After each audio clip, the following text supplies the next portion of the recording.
우리 말씀을 보겠습니다. 우리 말씀은 다니엘서 5장 17절에서 31절 말씀. 다니엘서 말씀을 계속 보고 있는데 다니엘서 5장 17절에서 31절 말씀을 좀 보도록 하겠습니다. 기록된 글자는 이것이니 곧 메네 데겔 우바르시니라. 그 글을 해석하건대 메데는 하나님이 이미 왕의 나라의 시대를 세워서 그것을 끝나게 하셨다 하며, 데겔은 왕을 저울에 달아보니 부족함이 보였다 하며, 베레스는 왕의 나라가 나뉘어서 메대와 바사 사람에게 준바되었다 함이니이다 하니, 이에 벨사살이 명하여 그들이 다니엘에게 자주색 옷을 입히게 하며 금사슬을 그의 목에 걸어주고 그를 위하여 조서를 내려 나라의 셋째 통치자로 삼으니라. 그날 밤에 갈대아 왕 벨사살이 죽임을 당하였고 메대 사람 다리오가 나라를 얻었는데 그때의 다리오는 62세였더라. 아멘. 오늘 이 말씀을 가지고 교만하지 않고 내 인생을 복되게 하는 길, 교만하지 않고 내 인생을 복되게 하는 길이라는 제목으로 같이 은혜를 나누기로 원합니다. 이 당시 이 고대 시대에 중동 지역을 통일했던 바벨론 제국이 있었는데, 이 바벨론 제국이 어떻게 멸망을 하였을까요? 바벨론 도시가 메데, 세상 역사로 메디아라고 그러죠. 메데의 다리오 왕과 바사, 성경의 바사는 페르시아를 말합니다. 페르시아의 왕 고레스 연합군에 의해서 함락되어서 망합니다. 그러나 바벨론 왕 벨사살은요, 이 메데와 바사의 두 연합군이 바벨론 성을 둘러싸도요, 이 벨사살 왕과 그의 신하들은 두려워하지 않았습니다. 왜 두려워하지 않았냐면 바벨론 성에 대한 자부심이 있었기 때문입니다. 바벨론 성이 지금 발굴된 것에 의하면 이 성은 대단한 성이었습니다. 높이가 20m, 그 당시에 20m 이상 되는 높은 성벽을 이루고 있었습니다. 그런데다가 성벽이 이중 성벽이었어요. 외성벽과 내성벽이 있었습니다. 외성벽을 뚫고 들어오면 내성벽 안에 침략군들이 갇혀버려요. 그래서 도저히 바벨론 성을 이길 수가 없었습니다. 근데 성에 이르기도 힘들었습니다. 성벽에 이르기도 힘들었는데, 왜냐하면 이 바벨론 성은요, 유프라테스 강에 있었어요.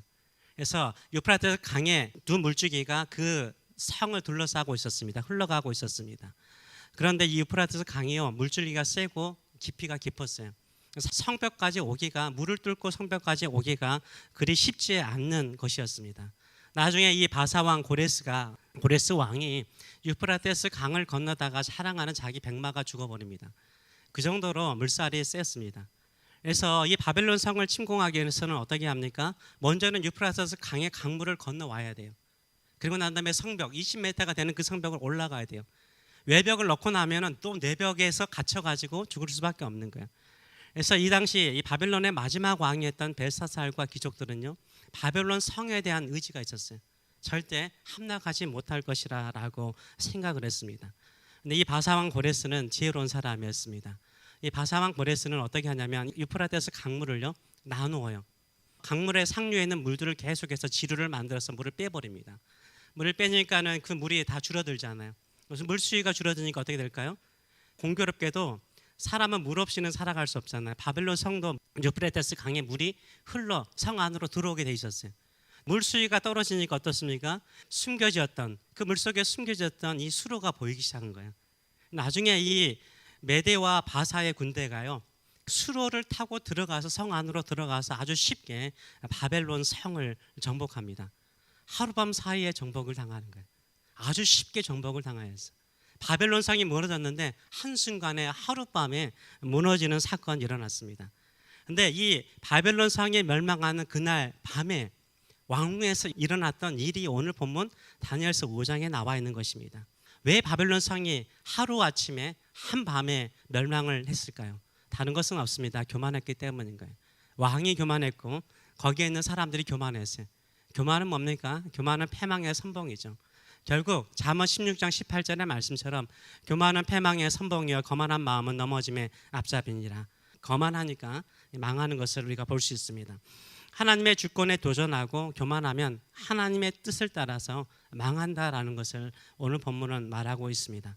오늘 본문에 나와 있는 바벨론 멸망의 마지막 밤이 나와 있는데, 이 바벨론 그 당시에 왕의 이름이 벨사살입니다. 사살, 그렇죠? 이름 외우고 싶죠? 사살당했어요. 배를 눌러서 사살당했어요. 외우고 싶죠? 이렇게 망한 벨사살 왕이요, 그날 마지막 밤에 무엇을 하냐면 귀족들 1000명을 불러요. 그 성에 있는 귀족들 1000명을 불러가지고 큰 잔치를 합니다. 큰 잔치를 하면서 술에 취해서 흥이 돋아지니까 느부갓네살 왕이 예루살렘 성전에서 가져왔던 금은 성전 기물 있지 않습니까? 그릇이 있지 않습니까? 그 그릇을 가져오게 합니다. 가져오게 해서 거기다 술을 따라서 먹어요. 자기만 그 금그릇, 은그릇, 성전의 기물을 쓰는 것이 아니라 모든 귀족들이 다 그 그릇에 먹게 만든 거예요. 심지어는 왕비들과 그 후들조차도 그 성전 기물의 그릇을 가지고 술을 먹게 합니다. 그래서 함껏 취하면서 하나님을 모욕하는 거예요. 이스라엘 하나님은 죽은 하나님이다. 저 예루살렘 성전에 계신 하나님은 죽은 신이다. 천지를 창조했다라고 말하는데 창조주가 저렇게 망하다니 우리의 조롱거리다라고 조롱을 해버립니다. 그러고 난 다음에 유대인의 신보다 우리의 하나님이 더 크다. 그러면서 금은 동, 철, 구리, 나무, 돌로 만든 자신들의 우상들을 찬양해요. 그러면서 막 흥에 겨워 있는데 그때 이 등불 있잖아요. 등불 옆에 바로 벽이 하나 있었는데 저렇게 벽이 하나 있었는데 그 벽에 갑자기 선이 나와가지고 손으로 글씨를 쓰기 시작한 거예요. 그것이 벨사살 왕의 눈에 선명하게 보이는 거예요. 술이 딱 깨버렸죠. 확 깨버렸어요. 갑자기 사람은 없는데 손이 하나 나와가지고 벽에다가 글을 쓰는 거예요. 깜짝 놀라서 두려움에 사로잡히죠. 다리가 떨어요. 성경에서는 다리가 막 부딪혔대요. 허벅지가 막 부딪히면서 벌벌 떨어요. 벌벌 떨면서 저 글씨가 뭔가 궁금해서 지혜자들과 점쟁이들을 부르죠. 그 성에 있던 지혜자들이 다 모여. 그들이 그 글자를 읽을까요? 글자를 읽지 못하는데 어떻게 해석을 하겠어요? 글자도 읽지 못하고 해석하지 못하였다라고 말을 하고 있어요. 8절의 말씀을 보게 되면 그때 왕의 지혜자가 다 들어왔으나 능히 그 글자를 읽지 못하며 그 해석을 왕께 알려주지 못한 거예요. 그러니까 왕의 마음이 더 두렵고 불길한 거예요. 심지어는 신하들까지 불안한 마음속에 있었습니다. 이 소식이 왕궁뿐만 아니라 성 안에 알려지게 되죠. 이때 느부갓네살 왕의 황후가 살고 있었어요. 이 황후가 들어와서 벨사살 왕에게 다니엘을 추천합니다. 다니엘을 추천할 때 이렇게 추천을 하죠. 왕의 나라에 거룩한 신들의 영이 있는 사람이 있으니. 불신자의 가정에서 볼 때는 이 다니엘은요, 거룩한 신들의 영, 우리로 보면 성령이죠. 성령에 충만한 사람이었어요. 성령에 충만한 사람이 있으니 곧 왕에 붙인 때에 있었던 자로서 느부갓네살을 말합니다. 명철과 총명과 지혜가 신들의 지혜와 같은 자니이다 라고 추천을 하면서 다니엘을 부르면 다니엘이 해석해 줄 거라고 이야기를 하고 있습니다. 이때 다니엘이요 와요. 등장해서 다니엘이 가장 먼저 벨사살 왕에게 하는 이야기였습니다. 무슨 이야기를 할까요? 느부갓네살 왕의 칙령, 우리 지난주 보지 않았습니까? 느부갓네살 왕의 간증과 칙령에 대해서 먼저 언급합니다. 다니엘이 왕에게 대답하여 이르되 왕의 예부는 왕의 친히 가지시며 왕의 상금은 다른 사람에게 주소서. 이거 글자를 읽고 해석해 주면 이런 상을 주겠다고 그랬거든요. 안 받겠다는 거예요. 그럴지라도 내가 왕을 위하여 이 글을 읽으며 그 해석을 아뢰리이다. 왕이여 지극히 높으신 하나님이 왕에 붙인 느부갓네살에게 나라와 큰 권세와 영광과 위엄을 주셨고, 누가 줬어요? 느부갓네살 왕 스스로가 만든 것이 아니라 지극히 높으신 하나님이 주셨다라고 말하고 있어요. 그에게 큰 권세를 주셨으니 그 권세가 얼마나 컸냐면 백성들과 나라들과 언어가 다른 모든 사람들이, 말씀드렸잖아요. 중동의 모든 민족들을 다 정복했다니까요. 이집트까지. 모든 사람들이 그의 앞에서 떨며 두려워하였으며 그는 임의로 죽이고 임의로 살리며 임의로 높이고 임의로 낮추었더니 얼마나 권세가 컸으면 자기가 원하는 사람은 죽이고 자기가 원하는 사람은 죽음에서 살려내고 자기가 원하는 사람 높이고 자기가 원하는 사람 낮출 정도로 권세를 가졌다고 말하는 거예요.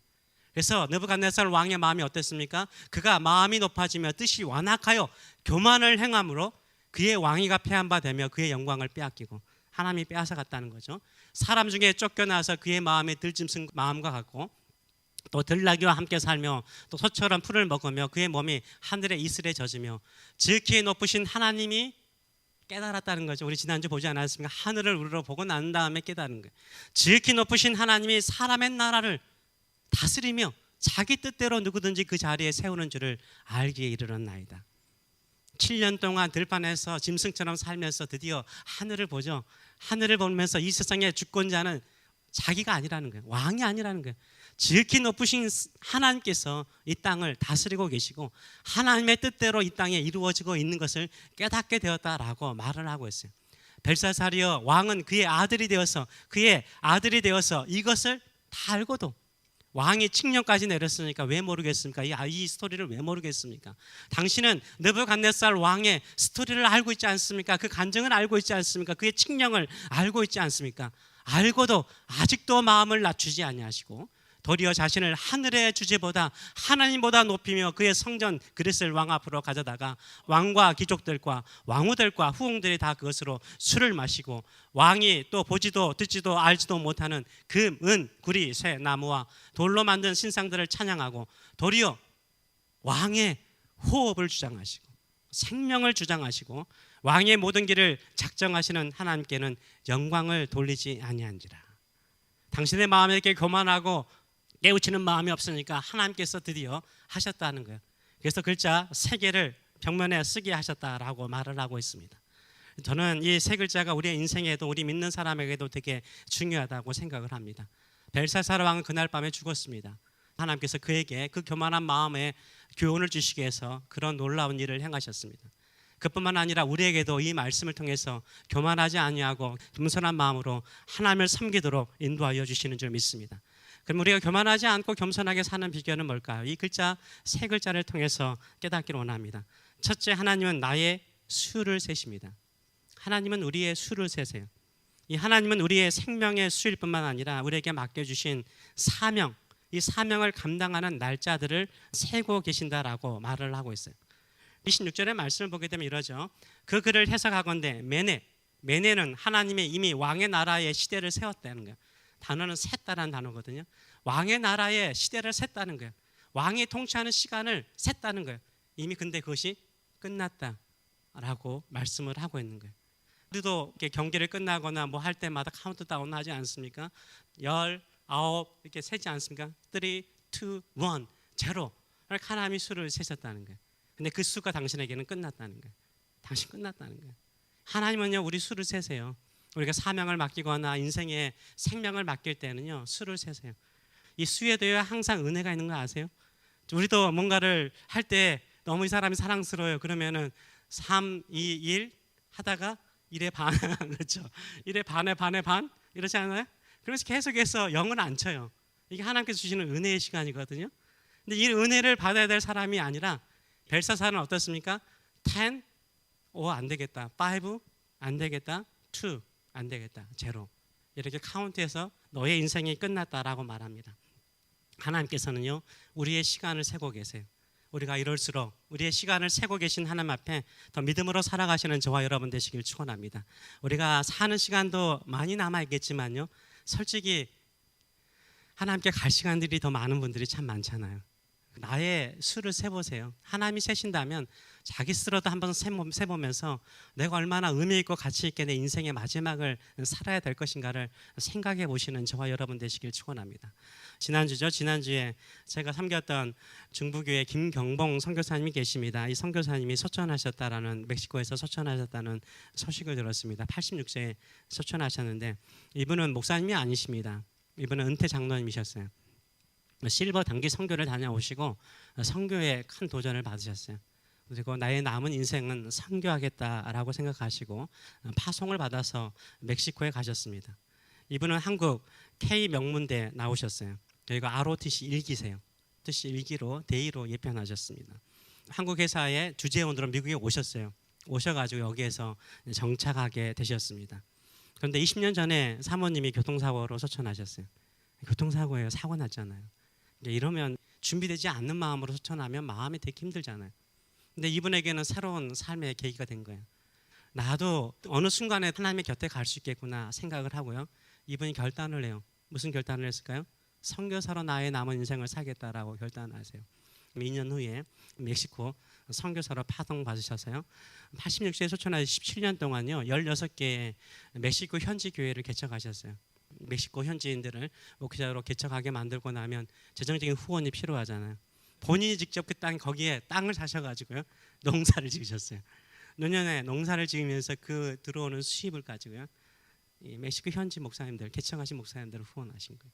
그래서 선교 사역하시다가 소천하셨어요.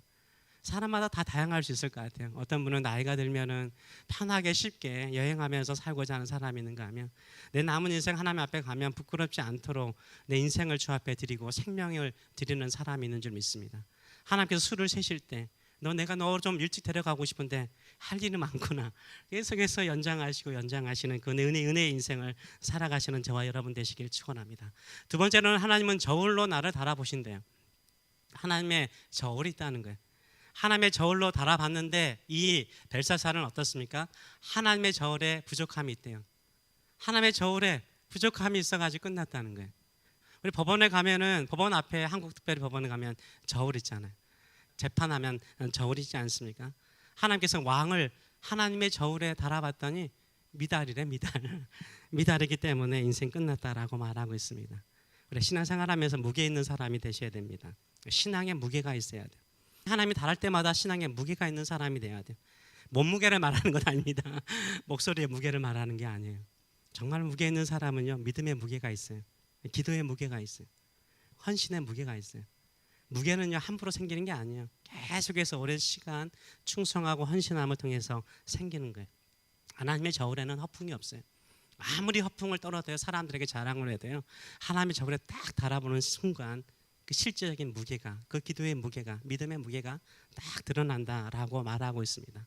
하나님의 저울에 가벼운 사람이 아니라 무게 있는 성도의 삶을 살아가시는 저와 여러분 되시길 축원합니다. 세 번째로는 하나님께서 합당한 자에게 더 준다는 거예요.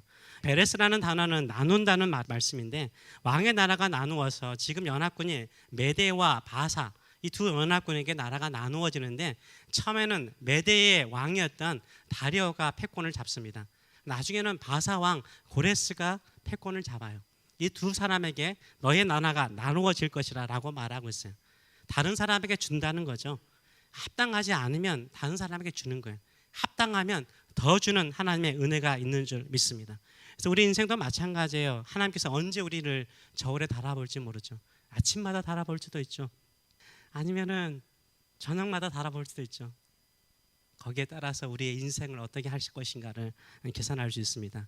이런 말을 하면은 무서워요 이렇게 생각하시는 분이 있을 거예요. 그러나 그만큼 깨어 있으라고 말씀하고 계시는 거예요.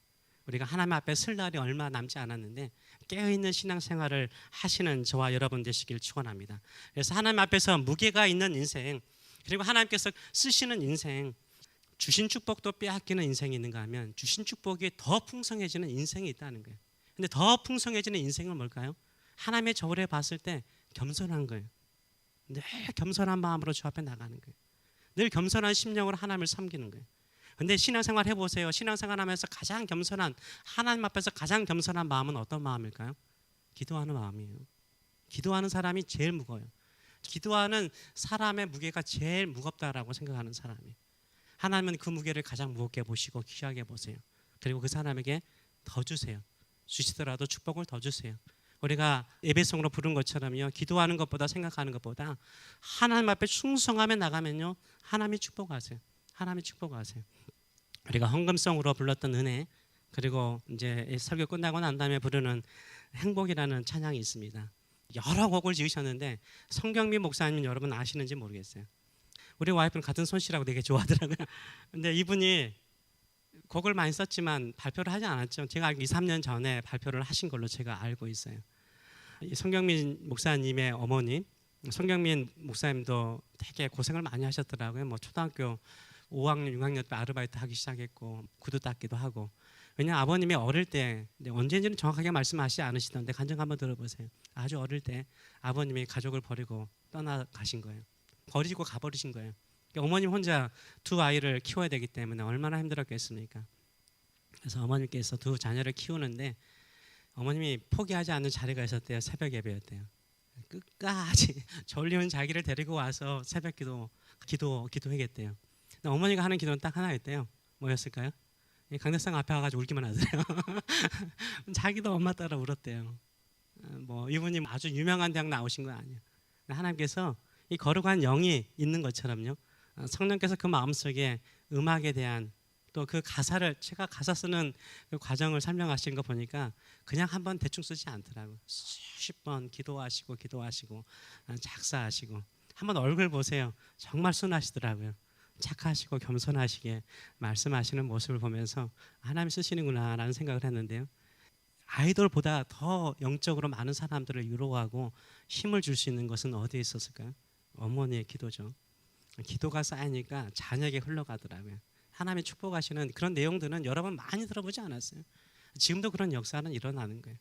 하나님이 저울에 딱 달아봤을 때 어머니의 기도가, 어머니의 눈물이, 어머니의 헌신이, 어머니가 하나님을 향한 의지와 믿음이 무거우니까 가잖아요. 낮은 대로 흘러가듯이 무거운 대로 자녀에게 흘러가서 귀하게 쓰는 것을 우리가 보게 됩니다. 그것이 우리의 믿음인 거예요. 우리가 인생을 살아가면서 얼마나 많이 살겠습니까? 짧은 인생 주 앞에서 보실 때 생명의 수를 연장시켜주고 싶은 정도로 쓰시고 싶은 사람, 달 때마다 무거워서 더 주고 싶은 사람, 더 주고 싶은 사람이 되시는 저와 여러분 되시길 축원합니다. 제가 지난주에 해바라기 보면서 길가에 갔는데 해바라기가 있더라고요. 해바라기 알다시피 해바라기는 뭘만 봅니까? 해만 보고 쭉 움직이잖아요. 근데 해바라기 하나를 심은 거 아니에요? 하나를 심었는데 자라서 저 해바라기 한 송이에요. 해바라기가 적게는 100개죠. 전 몰랐어요. 저렇게 많을까 했는데 어떤 해바라기는요 8,000개가 열린대요. 안 놀라죠? 8,000개가 열린대요. 한 씨앗을 심었는데 8,000개의 열매를 거둔다. 대단한 거 아니에요? 우리가 하나님만 바라보고 살면요, 하나님만 의지하고 살면요, 오직 하나님을 향하여 마음을 열고 나가면요, 하나님께서 8,000개의 축복만 주시겠습니까? 더 크신 은혜 베풀어 주실 줄 믿습니다. 이런 마음을 가지고 살아가시는 저와 여러분 되시길 축원합니다.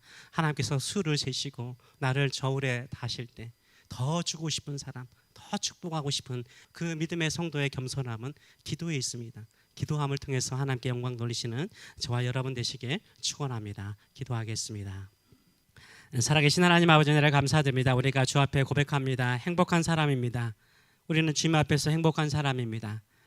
왜냐하면 가난해도 화려하지 않아도 풍성하지 않아도 억울한 일 당해도 우리는 행복한 이유는 그 사람의 손에, 그 환경에 우리의 인생이, 우리의 자녀가, 우리의 미래가 달려있는 것이 아니라 우리를 사랑하시고 독생자 예수 그리스도를 이 땅에 보내시기까지 우리를 긍휼히 여기시는 아버지의 사랑 안에, 아버지의 선하신 계획 안에, 아버지의 선하신 뜻 안에 있기 때문에 우리는 행복하다고 고백할 수 있습니다. 우리는 행복한 사람입니다. 행복한 이 마음 가지고 감사하고, 행복한 이 마음 가지고 정결하게 살고, 행복한 이 마음 가지고 기도함을 통하여서 하나님께서 풍성하게 주시는 인생, 복되게 쓰시는 인생 될 수 있도록 축복하여 주시옵소서. 이제는 우리를 사랑하시되 너는 나의 자녀라고 말씀하시는 하나님 아버지의 크신 사랑하심과 오늘도 우리에게 나의 저울에 십자가의 저울에 모든 것을 맡기고 살라라고 말씀하시는 우리 주님의 거룩한 은혜와 오늘도 우리의 삶을 더 복되게 만드시며 겸손한 기도를 들으시고 더 축복되게 만드시는 성령의 임재하심과 교통하심이 사랑하는 성도들 머리 위에, 자녀들 머리 위에 영원토록 함께 하시기를 축원합니다. 아멘.